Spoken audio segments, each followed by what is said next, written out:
à l'email marketing en France. Il faut en avoir conscience, ça n'a jamais été fait. C'est une initiative de Régis et de Click et Site, donc j'aimerais qu'on l'applaudisse vraiment.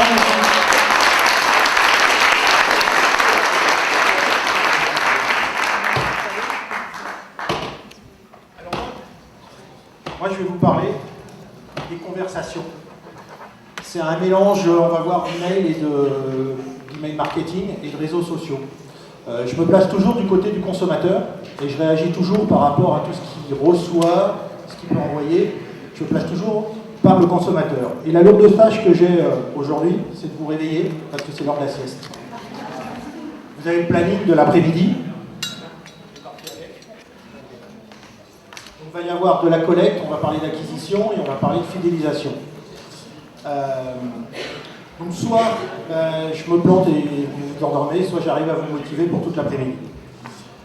La question qu'on me pose souvent, c'est est-ce qu'on peut faire de l'email marketing sans les réseaux sociaux? Il faut bien comprendre qu'aujourd'hui, le consommateur, réseaux sociaux ou email marketing, lui, il communique avec ses amis, avec ses pairs, avec les marques, avec les services après-vente, avec les services marketing, les services commerciaux. Peu importe aujourd'hui le support qu'il va utiliser, il va prendre celui qui, à son avis, va lui apporter le plus rapidement la réponse, directement à lui, puis si ça ne suffit pas, il va en profiter pour en parler à tous ses amis et faire un petit bad buzz, comme on dit, sur notamment Facebook et Twitter, qui sont les deux plus gros. Donc la question, c'est est-ce que c'est compatible? Est-ce qu'il faut les associer? Est-ce qu'il faut les opposer? Est-ce que pour les marques, elles le travaillent ensemble ou pas? Alors moi, je partage la conviction très forte, et j'en ai déjà discuté avec certaines personnes dans la salle, ils le savent, que l'email marketing et les réseaux sociaux, ça forme un ensemble. Et cet ensemble, c'est les conversations digitales ou numériques. Je précise parce qu'une fois on a fait une réflexion, pourquoi vous parlez de conversations digitales? Digital, c'est pour les empreintes du doigt. Ok, donc c'est des conversations numériques. En fait, ça correspond à quoi? Ça correspond à tous les points de contact que vous pouvez avoir entre une marque, une enseigne et les consommateurs. Points de contact digitaux, hein, s'entend. Je ne parle pas forcément des points de contact dans les magasins où le digital s'insère aussi dans le magasin. Ce n'est pas le principe. C'est vraiment les conversations digitales, les points de contact. Alors ça, qui est plutôt d'accord sur cette vision-là? J'espère que tous les autres ne vont pas dire oui à la seconde, parce que tout le monde ne travaille pas comme ça et tout le monde n'est pas d'accord. Hein. Il y en a beaucoup qui croient encore que l'email d'un côté, les conversations de l'autre côté, le client, non, il est là pour acheter. Le meilleur exemple que vous avez, c'est Jonathan avec Bad Thunder. Je reprends un exemple, hein, un no-reply, le no-reply war. Vous envoyez un email commercial, vous demandez à un consommateur, un client, d'acheter vos produits, mais surtout, tu ne me parles pas, client. Tu fais que payer. C'est à peu près ça, hein. Il faut bien se mettre à la place du consommateur. Bon, un peu d'amour dans ce monde de brut. L'email et les réseaux sociaux, franchement, c'est un mariage. C'est de l'amour et c'est des concessions aussi. C'est-à-dire que l'un change au contact de l'autre. Je vous donne un exemple. Est-ce que vous pouvez créer un compte Facebook sans adresse email? Non. Ça va venir un jour, je pense. Avec un numéro de téléphone portable, on aura le même discours. Seul, c'est pas possible sur Facebook. Twitter, même combat. Vous ne pouvez pas créer un compte sur le réseau social Twitter sans adresse email. Google+, oui, Google+, c'est aussi un réseau social. Hein. C'est le nouveau Google. Vous ne pouvez pas créer un compte sans adresse email. Et en plus, Google, il vous fournit une adresse Gmail. Donc c'est un vrai mariage, les deux sont ensemble. Et qui dit mariage, dit plein de petits. Et les petits avec les réseaux sociaux, c'est des alertes. C'est-à-dire que vous pouvez recevoir, là c'est juste la capture d'écran de Twitter. Vous avez la capacité de recevoir 21 alertes avec Twitter. Vous avez un nouveau follower, il y a quelqu'un qui vous a retweeté, il y a quelqu'un qui vous a mentionné, il y a quelqu'un qui vous a parlé. Donc Facebook, c'est à peu près pareil. Hein. Vous êtes tagué dans une photo, vous avez un message, vous avez une demande d'amis, j'en passe et des meilleurs. Donc ça veut dire quoi? Ça veut dire que oui, l'email est indispensable pour créer un réseau social, donc il y a une vraie association entre les deux. Et le consommateur l'a bien compris parce que lui, il se sert des deux pour avoir des conversations avec les marques.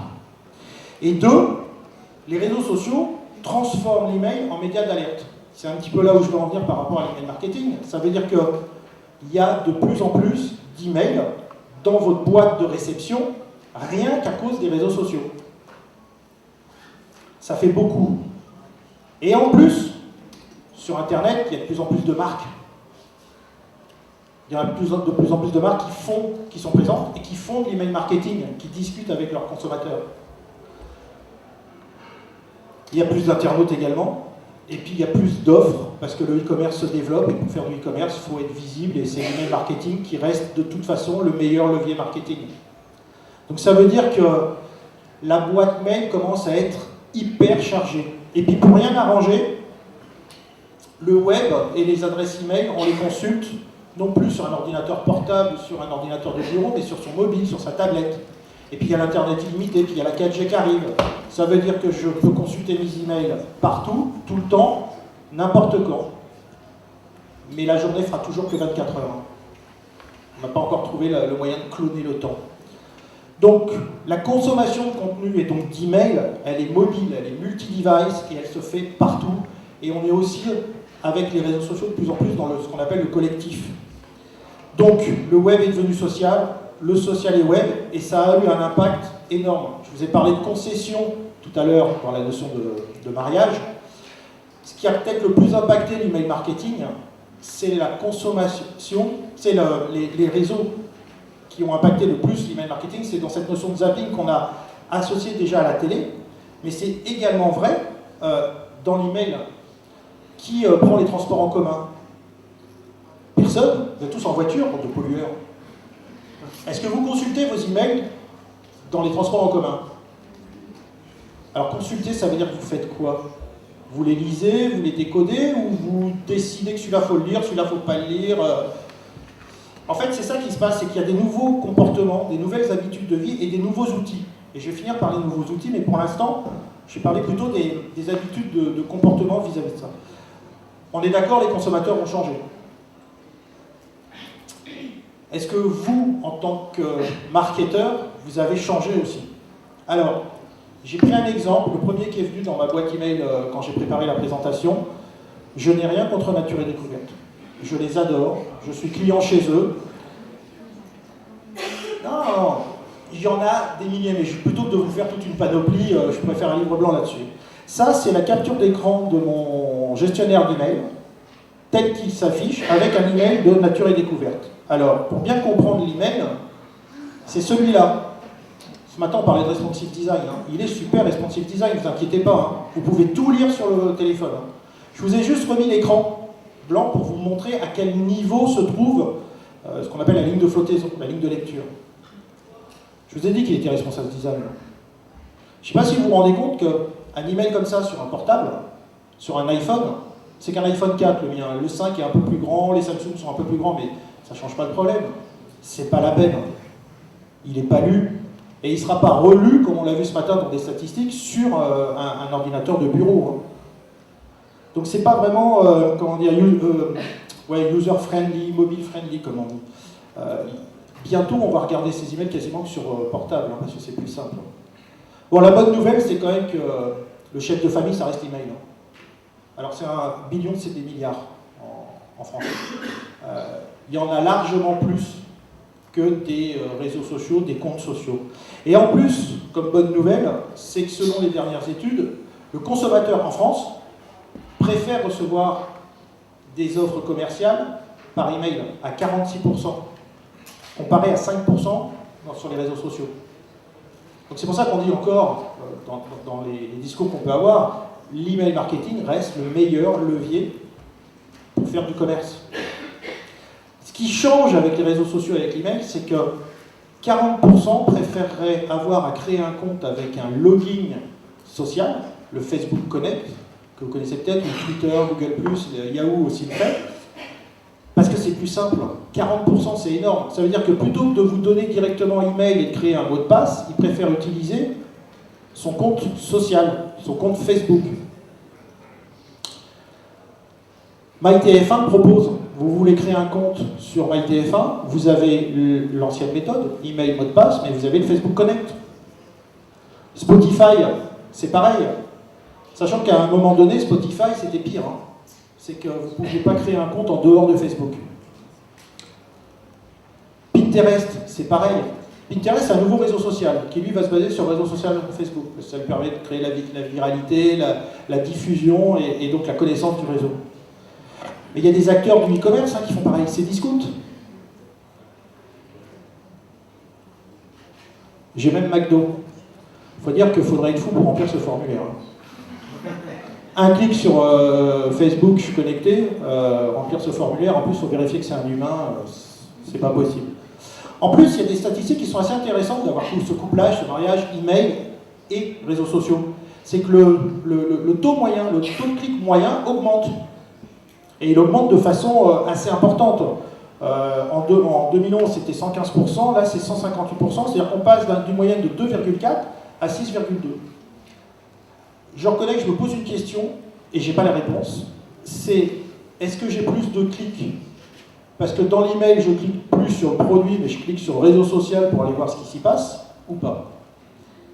Parce que plus de clics, c'est bien si c'est du clic utile qui remplit l'objectif qu'on s'est donné.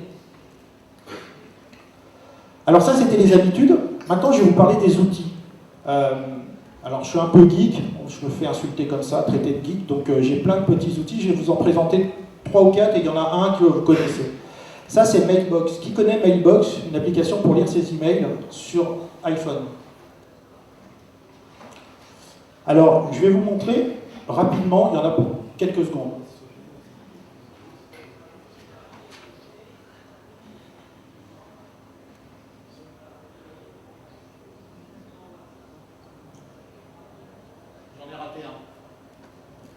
Il s'est passé quoi? 4 secondes? Vous avez vu ce qui s'est passé? Je m'adresse peut-être plus aux marchands, là, qui comprennent bien, à ceux qui font de l'email marketing. En 4 secondes, il y a 3 emails qui n'ont pas été ouverts, pas lus, qui ont été archivés. Il y en a 2 qui ont été mis directement à la poubelle. Ça, c'est les nouvelles habitudes. Je scanne mes emails sur mon téléphone, je prépare ma lecture, peut-être sur une tablette ou peut-être sur un ordinateur. En tout cas, votre contenu peut être génial, il peut être responsive design, il peut être tout ce que vous voulez, ça sert à rien. Ils ont été scannés.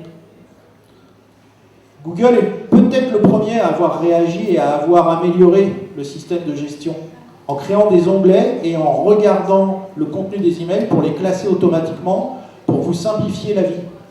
Il y a un onglet réseaux sociaux parce que toutes les alertes, il y a un onglet promotion pour tous les emails commerciaux, et puis il y a un onglet général. Moi, je me pose une petite question. Tous les emails que j'ai reçus des marchands me demandent de passer leur newsletter de l'onglet promotion à l'onglet général. Si vous voulez vous battre contre Google là-dessus, je vous souhaite bon courage. Mais je pense que ce n'est pas la bonne approche. Si Gmail, si Google l'a fait, il doit y avoir une raison. Il y a peut-être un moyen différent d'arriver à être lu. Parce que le général, c'est pour ma communication perso. Ça, c'est Gmail. Hop, HOP, c'est une application que je trouve super sympa. Alors, je l'ai, je pourrais vous la montrer. En fait, qu'est-ce qu'ils font? Il y avait un laser tout à l'heure, mais pas le voir. Vous voyez en haut, vous avez une enveloppe avec un point bleu et une petite enveloppe de chat. En fait, Hop, qu'est-ce qu'il fait? Il arrive à distinguer dans vos emails ceux qui correspondent à des newsletters et ceux qui correspondent à des réponses, des conversations que vous avez. Que ce soit une marque ou quelqu'un avec qui vous êtes en discussion. Donc, il arrive à prendre votre boîte email et à vous faire un canal de chat, de messagerie instantanée quelque part où vous pouvez répondre rapidement, et un canal qui est plus de l'email, de la newsletter, de la pub ou des emails commerciaux. Un autre, en revanche, qui est sur iPad, qui s'appelle Cannonball. C'est le même principe, sauf que eux, ils ont d'un côté, sur le côté gauche, vous avez les emails de conversation, et le côté droit, sous forme d'image, la pub.